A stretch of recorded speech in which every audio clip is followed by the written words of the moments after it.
Good morning. It is Wednesday the 15th.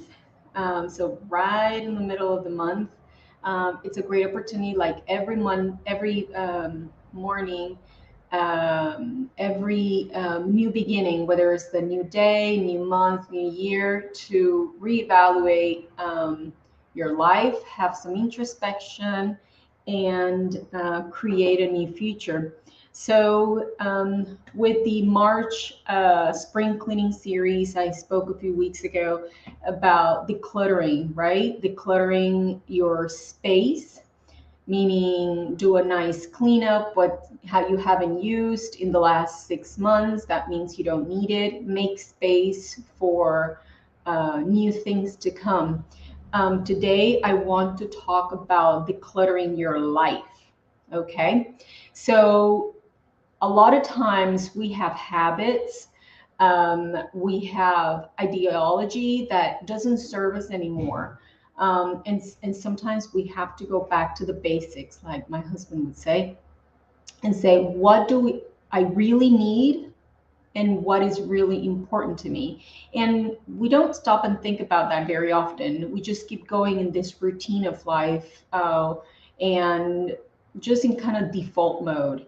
So I'll give you a few examples. One, maybe you don't need to have, um, a bigger house. Is that really important to you, or do you want to have a little bit of extra cash and travel the world? Okay, maybe you have too much on your plate. You're trying to accomplish too many things at the same time, and you have very little time for enjoyment, for you, for thinking, for whatever it is that fills your soul. So sometimes we have to let go. And just like in the physical realm, like I was saying, declutter your space in order to allow new things to flow in. That happens in our lives as well. I was talking to one of my patients yesterday, one of my 40 plus fabulous ladies, and we were doing kind of an introspection discussion where she agreed that some of the fertility challenges that she's been experiencing might be that she needs to declutter her emotions and her life, and that for this new year, she just turned 41. That's exactly what she was planning to do. So, she was not going to get emotionally involved in her husband's ex-wife and that ex-life, right? Because that's stuff that's cluttering her space.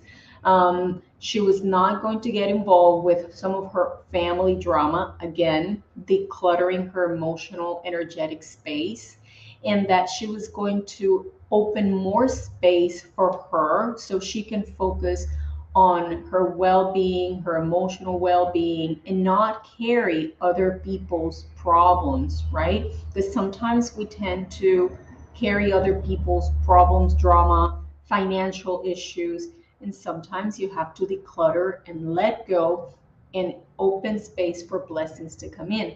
So she was saying that she felt a lot more ready to receive her baby, her spirit baby, as her emotional status and her thought process, right? Decluttering emotion, thoughts, life, was getting more in alignment with the physical manifestation of love, which is it's a baby.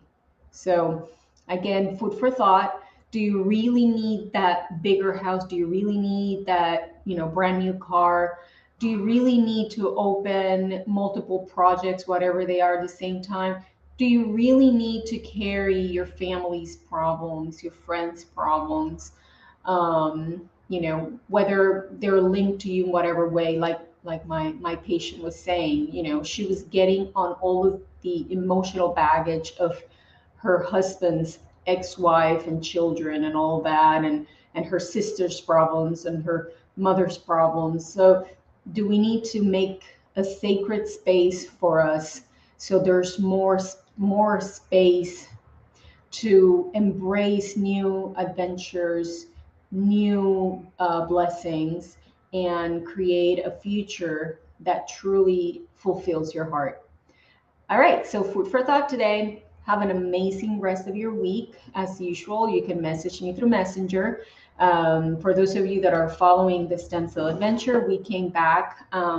We had a great week last week about it. So I'll keep you posted on how those adventures are going.